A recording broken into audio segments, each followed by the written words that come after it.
कर लेना। ग्रुप का नाम ट्रस्ट प्रीमियम्स है। जैसे कि आपको पता है, राजपाल यादव जेल में थे और उनकी हेल्प करी गई। वो जेल से बाहर आ गए हैं। उन्होंने पोर्टफोलियो को मैनेज नहीं करा और आज वो एक बड़ी समस्या में फंस चुके हैं, राजपाल यादव।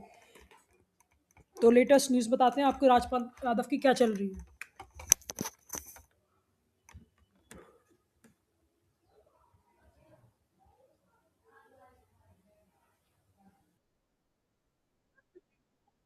राजपाल यादव को 18 मार्च तक के लिए अंतरिम जमानत दे दी। राजपाल यादव 9 करोड़ रुपए के चेक बाउंस होने के मामले में दिल्ली की तिहाड़ जेल में बंद थे। उन्होंने अपनी भतीजी की शादी में शामिल होने के लिए जमानत मांगी थी और दिल्ली हाई कोर्ट में हुई सुनवाई के दौरान उनके सामने एक शर्त रखी गई। शर्त के तहत राजपाल यादव को मुरली प्रोजेक्ट्स नाम की कंपनी के खाते में 1.5 करोड़ रुपए जमा करवाने थे। इसके लिए उन्होंने दोपहर 3 बजे तक का वक्त दिया गया था और मुरली प्रोजेक्ट्स कंपनी के वकील के मुताबिक समय से पहले ही कंपनी के खाते में 1.5 करोड़ रुपए आ गए। आप ये 1.5 करोड़ रुपए इनके खाते में डलाइए या एक डिमांड ड्राफ्ट बना के लाइए मुरली प्रोजेक्ट्स के नाम पर। 3 बजे के लिए हियरिंग स्थगित हो गई। 2:30 बजे ही मुझे कॉन्फर्मेशन आ गया 1.5 करोड़ रुपए हमारे क्लाइंट के खाते में आ गए। और इसके बाद राजपाल यादव को 18 मार्च तक के लिए जमानत मिल गई। इस बीच राजपाल यादव उत्तर प्रदेश के शाहजहांपुर में होने वाली उनकी भतीजी की शादी में शामिल भी होंगे। इसके बाद वो 18 मार्च को दोबारा दिल्ली हाई कोर्ट के सामने पेश होंगे। राजपाल यादव ने साल 2010 में एक फिल्म बनाने के लिए मुरली प्रोजेक्ट्स नाम की कंपनी से 5 करोड़ रुपए लिए थे, लेकिन ब्याज लगने की वजह से, पेनल्टी लगने की वजह से वो रकम 5 करोड़ से बढ़कर 9 करोड़ रुपए हो गई। बताया गया कि राजपाल यादव ने 9 करोड़ में 2.5 करोड़ रुपए लौटा दिए। ऐसे में 18 मार्च को होने वाली सुनवाई में राजपाल यादव को कोर्ट में बताना पड़ेगा कि वो बाकी बचे 6.5 करोड़ रुपए कब लौटाएंगे। और इस बीच राजपाल यादव का एक वीडियो सोशल मीडिया पर वायरल हो गया। जिस वक्त ये वीडियो वायरल हुआ, राजपाल यादव दिल्ली की तिहाड़ जेल में बंद थे, लेकिन इस वीडियो के सामने आने के बाद लोगों ने मान लिया कि वो जेल से रिहा हो गए और इसके लिए सलमान खान ने उनकी मदद की, क्योंकि उस वीडियो में वो सलमान खान की जमकर तारीफ करते सुनाई दिए।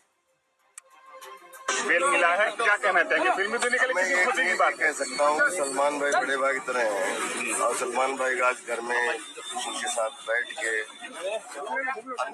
खुशी में सलमान भाई जैसे इंसान अपनी इंडस्ट्री में बहुत काम। इसके अलावा उन्होंने एक सवाल के जवाब में ये बताया कि लंबे वक्त से चल रही टेंशन से आखिरकार उन्हें राहत मिल गई। तो ये जो प्लेटफॉर्म आप देख रहे हो, इसके कुछ फीचर्स ने तो मेरा दिल जीत।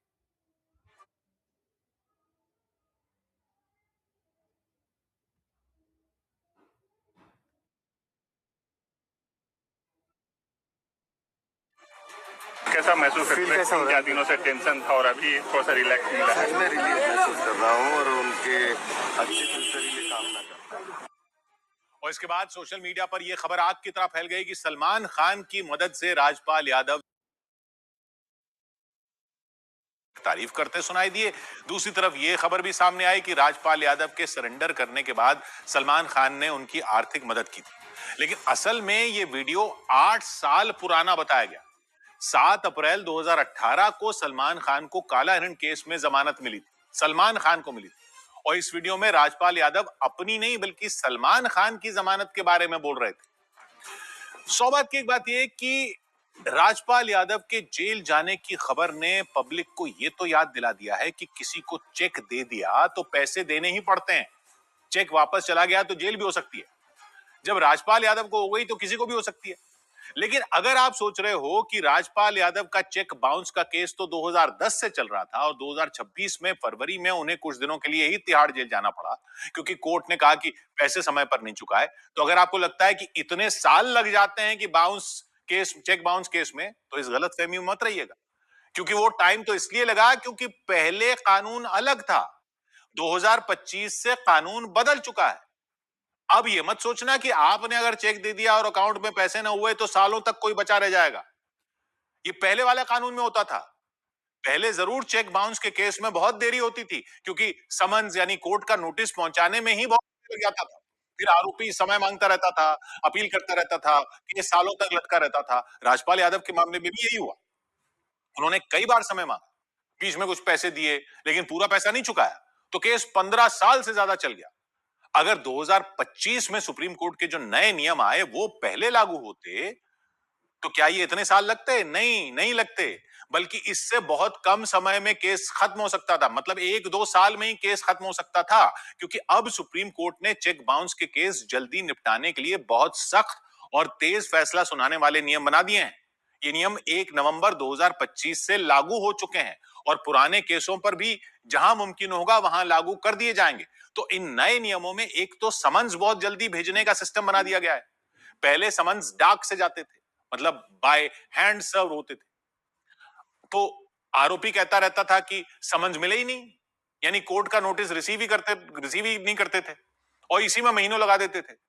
अब नया नियम है कि अदालत व्हाट्सएप से भी समन भेज सकती है, व्हाट्सएप से भेज सकती है, ईमेल से भेज सकती है, मैसेज भी भेज सकती है। जो शिकायत करता है, यानी जिसको चेक मिला और चेक बाउंस हो गया, तो वो कोर्ट में आरोपी का फोन नंबर दे सकता है, ईमेल एड्रेस दे सकता है। वो भी ना हो तो वो खुद भी समन्स जाकर दे सकता है। यानी समन्स मिले नहीं, घर पर नहीं थे, अब इस पते पर नहीं रहते वगैरह वाले सारे बहाने अब नहीं चल सकते। इससे अब आरोपी को जल्दी कोर्ट में हाजिर होना पड़ता है, भागने छिपने का मौका कम हो गया अब। राजपाल यादव के केस में अगर ये नियम पहले होते तो वो इतनी देरी नहीं कर पाते, इतना टाइम नहीं लगना था। दूसरा बड़ा चेंज जो कर दिया गया है वो ये कि अब पहले ही 20% पैसे देने पड़ सकते हैं। ये इंटरिम कॉम्पनसेशन का रूल हो गया, यानी केस शुरू होने पर ही अदालत आरोपी से कह सकती है कि चेक की रकम का 20%, यानी जैसे राजपाल यादव के केस में चेक 5 करोड़ का था, तो उस 5 करोड़ का 20% यानी 1 करोड़ केस शुरू होने पर ही तुरंत शिकायतकर्ता को देना पड़ जाता। केस बाद में चलता रहेगा, लेकिन अब 20% पहले ही देने हैं। अगर नहीं दिए तो जमानत भी नहीं मिलेगी, या चेक देने वाले की संपत्ति भी जब्त की जा सकती है। या जैसे अब राजपाल यादव के 5 करोड़ का मामला ब्याज लगकर 9 करोड़ का हो गया, तो 1 करोड़ 80 लाख पहले ही देने पड़ जाते। ऐसा हो गया होता तो शायद इतना खिंचता भी नहीं ये मामला। और अब नए नियमों में वैसे भी अदालत केस जल्दी सेटल करने को बढ़ावा देगी, क्योंकि अब नियम बना दिया गया है कि अदालत पहली सुनवाई में ही दोनों पक्षों को आपस में बात करने को कहेगी। अगर आरोपी जल्दी मान जाता है, पैसे दे देता है, तो सजा कम हो सकती है, लेकिन अगर टालमटोल करता है तो जुर्माना ज्यादा लगता है। पहले आरोपी सालों तक आंशिक पैसे देकर केस को टालते रहे, अब ऐसा मुश्किल कर दिया गया है, क्योंकि अब केस का समरी ट्रायल होने का नियम है, यानी केस जल्दी चलाया जाएगा, सबूत जल्दी रिकॉर्ड होंगे। अगर आरोपी झूठी जानकारी देता है, जैसे अपना नंबर ही गलत बता दे टाइम खींचने के लिए, तो नया नियम यह है कि इस पर उसके खिलाफ एक अलग केस ठोक दिया जा सकता है। हाई कोर्ट कोर्ट को इन नियमों को फॉलो करना पड़ता है, और उनको कहा गया है कि पुराने लटके केसों की भी तेजी से सुनवाई करनी है। और सब डिजिटल हो गया है, यानी नोटिस डिजिटल जाएगा, पेमेंट भी डिजिटल होगी, क्योंकि सब ऑनलाइन हो सकता है, तो देरी कम होने के चांस है। यानी कुल मिलाकर ये नए नियम चेक देने वाले आरोपी के लिए बहुत सख्त कर दिए गए हैं, क्योंकि अब टालमटोल करने का मौका बहुत कम है। पहले आरोपी सालों तक कोर्ट को घुमाता रहता था, लेकिन अब शुरुआत से ही पैसे देने हैं या सजा झेलने का दबाव पड़ता है। राजपाल यादव जैसे केस में अगर ये नियम 2010 में होते तो शायद 2012-15 तक ही केस खत्म हो जाता, रकम इतनी बढ़ती भी नहीं और शायद जेल भी नहीं जाना पड़ता। यानी अब चेक देने से पहले अकाउंट में पैसे जरूर चेक कर लिया कीजिए। पोस्ट डेटेड चेक तो अब तब तक मत दीजिए जब तक पक्का ना हो कि अकाउंट में पैसे होंगे। अगर बाउंस हो जाए तो तुरंत पैसे चुकाने की कोशिश करो, क्योंकि अब कानून बहुत तेज और सख्त हो गया है। छोटी गलती भी बड़ा झमेला बन सकती है, देख लिया आपने राजपाल यादव के केस में। और अगर आप वो हैं जिसको चेक मिला है, यानी आपको किसी ने चेक दिया और वो चेक बाउंस हो जाए, तो आपके लिए तो नियम पहले से बेहतर जरूर जरूर हो गए हैं, लेकिन आपको भी बहुत चीजों का ख्याल रखना है। नियम पता होने चाहिए ताकि कोई चूना ना लगा सके। राजपाल यादव को तो दिल्ली के एक बिजनेसमैन ने 5 करोड़ का लोन दिया था, चेक बाउंस होने पर केस किया तो केस 15 साल चला, आखिरकार 2026 में राजपाल को जेल जाना पड़ा। लेकिन अब 2025 में सुप्रीम कोर्ट के नए नियमों से चीजें तेज और आपके फायदे की हो गई हैं अगर आपको चेक मिला है। लेकिन उसमें सबसे पहले तो यह जरूर करना है कि चेक मिलने पर उसे 3 महीने के अंदर बैंक में जमा करवा देना है, क्योंकि चेक की वैलिडिटी अब 3 महीने की है। अगर चेक बाउंस होता है, यानी अकाउंट में पैसे कम हैं या किसी और वजह से चेक लौट आता है, तो बैंक एक रिटर्न मेमो देता है। यह सबसे इंपॉर्टेंट कागज है। उस रिटर्न मेमो में चेक के बाउंस होने की वजह लिखी होती है। ये मेमो और चेक की कॉपी आपको संभाल कर रखनी है, क्योंकि अगर केस करना पड़ा तो ये सबूत है आपके हाथ में, इन्हीं के आधार पर केस हो सकता है। और चेक देने वाला अगर आपको बहानों में उलझा देगा तब भी देरी हो सकती है, क्योंकि बैंक का रिटर्न मेमो मिलने के 30 दिन के अंदर 30 दिन के अंदर चेक देने वाले को आपको लीगल नोटिस भेजना है, तभी केस बनता है। और ये 30 दिन के अंदर अंदर करना है, ये जरूर याद रखना। जबानी चेतावनी या धमकी देने से कुछ नहीं होगा, लिखित कानूनी नोटिस भेजना पड़ेगा आपको 30 दिन के अंदर अंदर, रजिस्टर्ड पोस्ट से या ईमेल से, या आप तो व्हाट्सएप से भी भेजा जा सकता है, लेकिन सबूत चाहिए इसका कि आपने भेजा 30 दिन के अंदर अंदर। नोटिस में बताना होता है कि चेक बाउंस हुआ, कितने पैसे देने हैं, 15 दिन में पैसे चुकाओ, वरना नेगोशिएबल इंस्ट्रूमेंट्स एक्ट की धारा 138 के तहत केस कर देंगे। राजपाल के केस में शिकायत करने वाले ने यही किया था, लेकिन पहले नियमों में देरी होती थी। अब नए नियमों में नोटिस ईमेल या व्हाट्सएप से भी भेज सकते हैं, तो उतनी देरी नहीं होती। लेकिन 30 दिन के अंदर नहीं किया तो फिर आपका चांस गया। नोटिस की कॉपी और डिलीवरी प्रूफ रखना होगा आपको, और फिर उसके बाद भी 15 दिन में आपको आपके पैसे नहीं मिलते तो 15 दिन खत्म होने के 30 दिन के अंदर मैजिस्ट्रेट कोर्ट में शिकायत दर्ज करवानी होगी आपको। शिकायत में चेक, मेमो, नोटिस की कॉपी, आरोपी की डिटेल यानी फोन, ईमेल, उसका पता वगैरह वो सब देना होता है। साथ में एक एफिडेविट की ये डिटेल जो आप दे रहे हो वो शिकायत में वो डिटेल सही है। नए 2025 के नियमों के बाद तो अब ये फायदा है कि अदालत में शिकायत करने के बाद कोर्ट के समन्स आप खुद हाथ से आरोपी को देकर आ सकते हो। ये नहीं कह सकता कि मिले नहीं, आप खुद देके आ सकते हो, ईमेल कर सकते हो, व्हाट्सएप कर सकते हो। पहले आरोपी टाल मटोल करता था, जैसे राजपाल यादव ने भी कई साल समय मांगा, लेकिन अब ऐसा मुश्किल है। और अब कोर्ट में केस शुरू होने पर नए नियमों से आप इंटरिम कॉम्पनसेशन मांग सकते हो, यानी चेक की रकम का 20% तक पहले ही मिल सकता है, ट्रायल शुरू होने पर ही। यानी नए नियमों से आपको फायदा तो हो सकता है, लेकिन समय पर एक्शन लेना बहुत इंपॉर्टेंट है। नए नियमों से अब आपका केस 1-2 साल में निपट सकता है, लेकिन इतना तो अब समझ ही गए होंगे कि वकील की मदद तो लेनी ही पड़ जाती है। ये याद रखना कि ये कानून पैसे वसूलने के लिए है, सिर्फ सजा दिलाने के लिए नहीं है। तो छोटी छोटी गलतियां ना करना, सब प्रूफ जरूर रखना अपने पास। और वैसे तो बेस्ट ये है कि ऑनलाइन पेमेंट का ही रास्ता पकड़ लीजिए, चेक के झंझट में पड़ने की जरूरत ही नहीं है।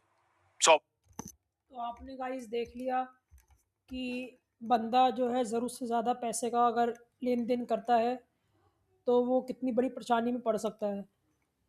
आप किसी को उतना ही चेक काटिए जितना आपके पास अकाउंट में पैसा, उससे ज़्यादा का मत काटिए। फ़िलहाल अभी बीटीसी जो है मार्केट में क्रैश होता हुआ दिखाई दे रहा है। $60,000 का टारगेट आप बीटीसी का रख सकते हो एट ऑन रिस्क।